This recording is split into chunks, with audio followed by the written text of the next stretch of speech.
কোটার বিরুদ্ধে আমাদেরকে লড়াই চালিয়ে যেতে হবে। আমরা কোটার বিরুদ্ধে কথা বলবো, কেননা কোটা দ্বারা কখনো মেধা যাচাই হয় না। কোটার জন্য আজকে মেধাবীরা দেশ ত্যাগ করতে বাধ্য হচ্ছে। আমরা জানি প্রথমে দ্বিতীয় তিনটা বলতে 56% কোটার ব্যবস্থা করা হয়েছে, কিন্তু সেখানে উপস্থিতি এটা জানলে অবাক হবেন যে কোটা ব্যবস্থা করা হয়েছে 56% কোটা মাত্র 3% মানুষের জন্য বরাদ্দ করা হয়েছে। কিন্তু আমরা জানি যে দেশে 97% মানুষের জন্য মাত্র 44% কোটা দেওয়া হয়েছে। সে তুলনায় আমরা খুবই নগণ্য। তাই সর্বশেষে আমি বলতে চাই, আমাদের সকলকে এই কোটার বিরুদ্ধে রুখে দাঁড়াতে হবে। কোটা আমাদের গোলার কাটা, এই কাটা আমাদেরকে নামাতে হবে। আমরা যদি কথা না বলি তাহলে কথা বলবে কি? আমরা জানি ছাত্রদের ইতিহাস কোন উজ্জ্বল ইতিহাস, ছাত্রদের ইতিহাস ছোট থাকার ইতিহাস নয়। ছাত্ররা সবসময় সত্যের পক্ষে কথা বলেছে, অন্যায়ের বিরুদ্ধে কথা বলেছে। ছাত্ররা সবসময় একত্রিত হয়েছে।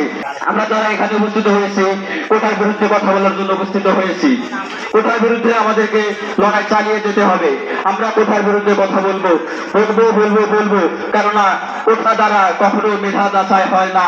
কোটার জন্য আজকে মেধাবীরা দেশ ত্যাগ করতে বাধ্য হচ্ছে। এই কোটার বিরুদ্ধে এখনই যদি আমরা জেগে না উঠি তাহলে কবে জেগে উঠবো? এখন যদি জেগে না উঠি তাহলে তো আমরা আর জেগে উঠতে পারবো না। এখন যদি জেগে না উঠি তাহলে আমরা জেগে উঠতে পারবো না। আমরা অর্জিত করেছি স্বাধীনতা, কিন্তু আমরা জানি স্বাধীনতা কেন হয়েছিল? স্বাধীনতা হয়েছিল বৈষম্য দূর করার জন্য। স্বাধীনতা যুদ্ধ হয়েছিল বৈষম্যের বিপক্ষে, কিন্তু আজকে স্বাধীনতা নিজেই বৈষম্যে রূপান্তরিত হয়েছে। এই স্বাধীনতার এই বৈষম্য আমরা যদি দূর করতে না পারি তাহলে আমরা পিছিয়ে পড়বো। সেই 1971 সালের আগে যেভাবে আমরা ছিলাম সেভাবে কোটা বৈষম্যের কাছে আমরা পিছিয়ে পড়বো। কোটার বিপক্ষে কথা বলবো, কোটাকে না বলবো,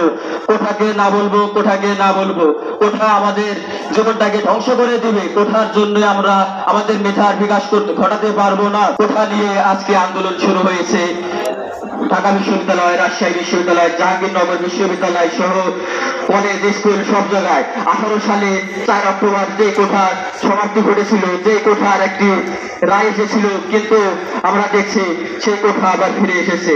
এই কোটা আবার ফিরে এসেছে, যার মানে তার মেধার বিকাশ ঘটাতে তারা অক্ষম হবে। এমন এক সময় কোটার রায় দেওয়া হয়েছে যে সময় ছাত্ররা সবাই বাসায় গিয়ে তাদের পরিবার পরিজনের সঙ্গে সুন্দর সময় কাটাবে। সম্মানিত উপস্থিতি, আমাদের আন্দোলন থেমে যাওয়ার নয়, আমাদের আন্দোলন চলমান, আমাদের আন্দোলন চলবে। 30 জুন পর্যন্ত যে আলটিমেটাম দেওয়া হয়েছে সেই আলটিমেটামের আগে যদি এই কোটা নিষ্পত্তি না হয় তাহলে এরপর থেকে এই আন্দোলন আরো দুর্বার গতিতে এগিয়ে যাবে। 1% কোটা দেওয়া হয়েছে প্রতিবন্ধীদের, কিন্তু প্রতিবন্ধী রয়েছে সারা বাংলাদেশে মাত্র 20%। 5% কোটা দেওয়া হয়েছে উপজাতি কোটা, উপজাতিরা রয়েছে মাত্র 15 লক্ষ, এবং মুক্তিযুদ্ধ কোটা দেওয়া হয়েছে 30%। কিন্তু জানলে অবাক হবেন যে 2 লক্ষ মুক্তিযোদ্ধার জন্য দেওয়া হয়েছে মাত্র 30%, অথচ 30% এই 30% কিন্তু মাত্র নয়, অনেক। এবং 97% জনসংখ্যার জন্য দেওয়া হয়েছে মাত্র 44%। এত বড় বৈষম্য কিভাবে মেনে নেওয়া যায়? এই স্বাধীন বাংলায় এত বড় বৈষম্য কখনো মেনে নেওয়া যায় না। আমরা এই বৈষম্য মেনে নিতে পারি না। আমরা আমাদের এই কোটা আন্দোলন চালিয়ে যাব।